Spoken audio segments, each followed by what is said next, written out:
আপনার কাছ থেকে আমি এই মশলা কিনেছি, পাকা ক্যাশ মেমো দেয়নি। দেয়নি বলতে উনি আমার পেড হলে দিয়ে দিবেন। হ্যাঁ, সেটাই লেখেন যে ওই দেয় কখন, টাকা পরিশোধের পর। হ্যাঁ, সেটা লেখেন, লিখে দেন। ঈদুল আজহার 1 মাস আগেই দাম বাড়িয়ে দিয়েছেন, দেওয়ার পর এখন কমানো শুরু করছেন। আমাদের ইম্পোর্টাররা যা রেট দেয় সে রেট আমরা সেল করি। আচ্ছা, 5000 বিক্রি করছেন সর্বোচ্চ এলাচি, 5050। এটা ঈদের আগে 5,500 সেল। ঈদের আগে দাম বেশি ছিল 5,500। আপনি কিনেছেন কত করে? এটা আমি কিনছি 5,000। 5000। কোথা থেকে? ইম্পোর্টার থেকে, লোকাল থেকে। আমরা ইম্পোর্টার থেকে। কোন ইম্পোর্ট? ক্যাশ মেমো আছে? ইম্পোর্টার তো ডিউ দেয়, ওদের সাথে টাকা দিলে পেড করলে আমাকে রিসিপ্টটা দেয়। এর আগে মানে ক্যাশ মেমো দেয় না? ওরা দেয়, মানে পেড করলে আপনি তো পেড করেননি, টাকা দেন না। টাকা পেড করে এই জন্য বিক্রি কমপ্লিট করবো, তারপরে দাম মূল্য তালিকা দিবে যে কত টাকা করে কেজি বিক্রি হয়েছে। এটা তো নিয়ম না তো। মশলা বিক্রি করার পর তারপরে আপনি কি রেটে কিনেছেন সেই ক্যাশ মেমো আপনি পান। ডিউ নেই। আচ্ছা, ক্যাশ মেমোতে লেখা থাকবে বকেয়া, যখন পরিশোধ করবেন তখন পরিশোধ পেড। উনি ওটা নিয়ে আসলে আমাকে পেড করে দিলে ওনার দিতে হবে। বাকিতে হতে পারে, কিস্তিতে হতে পারে, নগদে হতে পারে।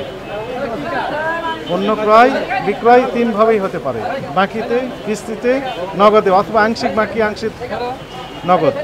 মোটামুটি আমরা 1.5 মাসে কিনি। যেইভাবে দেন না কোনো, পাকা ক্যাশ মেমোতে লেখা থাকবে। দেবে, ঈদের পরে দেবে। এখন ওনাদের সাথে তো আপনার কথা বলতে কোন দোকান, কোন প্রতিষ্ঠান? এখানে সাহেবাতে আমাদের সমিতির সভাপতি। আপনি ওনার কাছ থেকে নিয়েছেন? ওনার থেকে আমরা প্রায় আপনি পাকা ক্যাশ মেমো বের করেন, লিখে দেন যে ওনার কাছ থেকে আমি এই মশলা কিনেছি, পাকা ক্যাশ মেমো দেয়নি।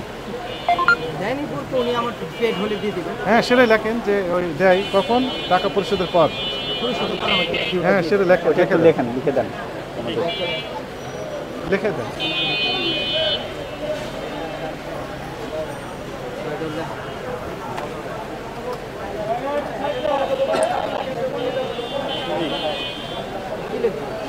ওই কথাই লিখে দেন, যেটা বললেন আমাদের মুখে ওইটাই লিখে দেন যে অমক। আমি পাইনি। হ্যাঁ, আমাকে দেয় না, ক্রয় রসিদ দেয় না। আমি পাইনি, সেটাই তো দেন, পরিশোধ করলে পাবো। সেটাই লেখেন। টাকা পরিশোধ না করলে আমাকে দিচ্ছে না বা দিবে না। দেখুন, এখন চাইলে আমি আনতে পারবো না, কপি একটা। আপনার লেখেন, লিখে দেন, আমরা এটা দেখবো। বলেন। নাম দেন।